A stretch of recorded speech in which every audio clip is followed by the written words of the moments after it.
यह चैनल केवल मनोरंजन के लिए है। हम किसी भी तरह के अंधश्रद्धा को बढ़ावा नहीं देते। रात के 2 बज रहे थे। सीमा और मनीष दोनों सो रहे थे। से दरवाजा खटखटाने की आवाज। देर रात को कौन हो सकता है? सीमा देखो तो। दरवाजा खुलते ही बाहर का व्यक्ति झटके से अंदर आया। वो बहुत डरा हुआ लग रहा था। पसीने में लथपथ वो इंसान और कोई नहीं, उनका अपना बेटा सौरभ था। जल्दी से दरवाजा बंद कर, नुमा तू मुझे कुछ भी छोड़ेगा? कौन बैठा? क्या हुआ? कौन तुम्हें नहीं छोड़ेगा? और तुम इस वक्त यहाँ कैसे आ गए? मुझे नौकरी मिल गई और मेरे रहने की व्यवस्था भी हो गई है। मेरे ऑफिस के करीब विश्वजीत के साथ ही रहूंगा। हमारे गांव से है। वो ठीक है, मैं जल्दी में हूं, बाद में कॉल करता हूं। सौरभ दरवाजे की घंटी बजाता है। दरवाजा खुलता है। अरे सवेरा, इसे आप अपना ही समझो। Thank you so much. आप जैसे लोग ऐसे बड़े शहरों में कहाँ मिलते हैं, जो छोटी सी मुलाकात नहीं मदद का हाथ बढ़ाते हैं। आप नहीं होते तो मैं शहर में कहाँ घर ढूंढने जाता। अरे ठीक है, फॉर्मेलिटी की जरूरत नहीं है। वैसे भी इस घर में 2 कमरे हैं। लेना से हम एक साथ ही रहेंगे। आज मैं तुम्हारे काम आया, कल तुम मेरे काम आना। हाँ भाई बिल्कुल, आपको कभी भी मेरी जरूरत पड़ी तो बता देना, मैं हमेशा हाजिर हो जाऊंगा। इस तरह उन दोनों का सफर शुरू हुआ। दोनों रोज सुबह उठकर तैयार हो जाते और एक साथ ही घर के पास वाले बस स्टॉप से बस पकड़कर ऑफिस के लिए निकल पड़ते। ऐसे ही कुछ दिन बीत जाते हैं।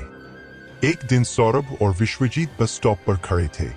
तभी उनकी नजरें रास्ते पर भीख मांग रहे भिखारी पर पड़ी, जो हारमोनियम बजा रहा था। हठी अजीबोगरीब दिख रहा था। उसकी लंबी दाढ़ी और चटाई उसके चेहरे को पूरी तरीके से करें। एक मोटा आदमी उसे पैसे देकर जाता है और वह इसके उसे सीवर बुलाता है। ही देखकर सौरभ विश्वजीत से कहता है, देखा तुमने, कितना अजीब है यह भिखारी। उस आदमी ने पैसे दिए फिर भी उसे कसूर बोला। जाने तक अपनी बस आ गई। सौरभ और विश्वजीत एक दूसरे से बात कर रहे होते हैं। तभी उनके ऑफिस के 2 कलीग उनके पास आ गए। अरे दोस्तों, तुमने सुना की रही? क्या अपने ऑफिस के पास के जंगल में लाश मिली है? अरे पिछले हफ्ते ही तो एक लाश मिली थी। हाँ, और लोग बोल रहे थे कि उन लाशों की हालत बहुत खराब है। ऐसा लगता है कि किसी ने उन्हें नोच नोच खाया हो। इतना कहकर वह अपने काम करने लगते हैं।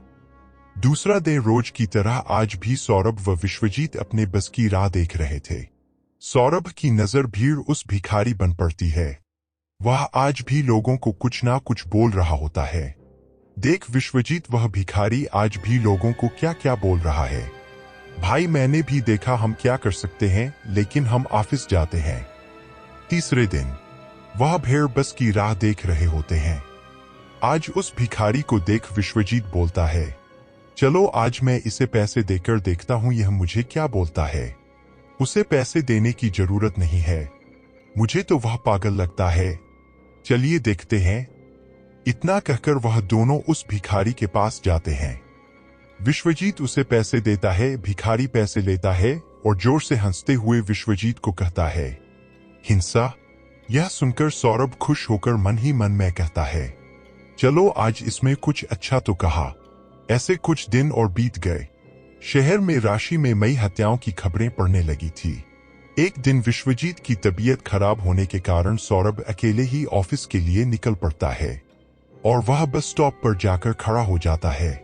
घर से थोड़ा जल्दी निकल गया, जला कोई बात नहीं, भागते भागते तो नहीं पहुंचना पड़ेगा। आज भी वह भिखारी वहां बैठा था। सौरभ की नजर उस पर पड़ती है। वह सोचता है, इस आदमी से पूछा जाए कि ये लोगों को अजीब अजीब नाम से पुकारता है, जैसे को बंधु भालो, तो वही होना जिसके दोस्त ने मुझे उस दिन पैसे दिए थे। हाबिल, बहुत अच्छी बुद्धि है तुम्हारी। मुझे आपसे कुछ पूछना था। बोलो क्या पूछना? हम रोज इस बस स्टॉप से बसपा करते हैं और रोज हम आपको देखते हैं। जब भी आपको कोई पैसे देता है, आप उसको कोई भी अजीब नाम से बुलाते हो। कभी कभी चिकन, कभी आलू, कभी मिर्ची, बैंगन, कुछ भी। ऐसा क्यों करते हो? ऐसा लगा कि मैं उनको अजीब नाम से बुलाता हूँ। संकोच नहीं करता तो फिर? मैं तो उन्हें और उसके माँ पिताजी उसकी कहानी सुन रहे होते हैं। शोर से कुछ दरवाजे पर दस्तक देने लगा था। वो आगे नहीं छोड़ेगा। अगर अचानक भाषा काली परछाई दवाओं से होते हुए फर्श पर पड़ती है और उसके एक हाथ में चाकू दिखता है। अचानक बाहर बिजली कड़कती है और हम देखते हैं को परछाई विश्वजीत की होती है। तुम ऐसा क्यों लगा कि मैं उनको अजीब नाम से बुलाता हूं? मैं ऐसा कुछ नहीं करता। तो फिर तो उनको यह बताता हूं कि उन्होंने आज क्या खाया था। सुनकर सौरभ के चेहरे का रंग उड़ जाता है। उस दिन के बाद वो भिखारी फिर कभी वहां नहीं देखा। ऐसा कहते हैं वो आदमी आज भी हमारे बीच कहीं घूम रहा है और उसका असली नाम है। अगर आपके पास ऐसी ही कोई स्टोरी है तो आप हमें लिखकर नीचे दिए गए मेल आईडी पर भेज सकते हैं और हो सकता है कि हम वह कहानी एनिमेशन के द्वारा आपके सामने लेकर आएंगे। अगर ये कहानी आपको अच्छी लगी तो इसे लाइक, कमेंट और शेयर कीजिए और हमें इंस्टाग्राम पर फॉलो करना मत भूलिए। Thank you for watching. Please subscribe my YouTube channel. Let's go.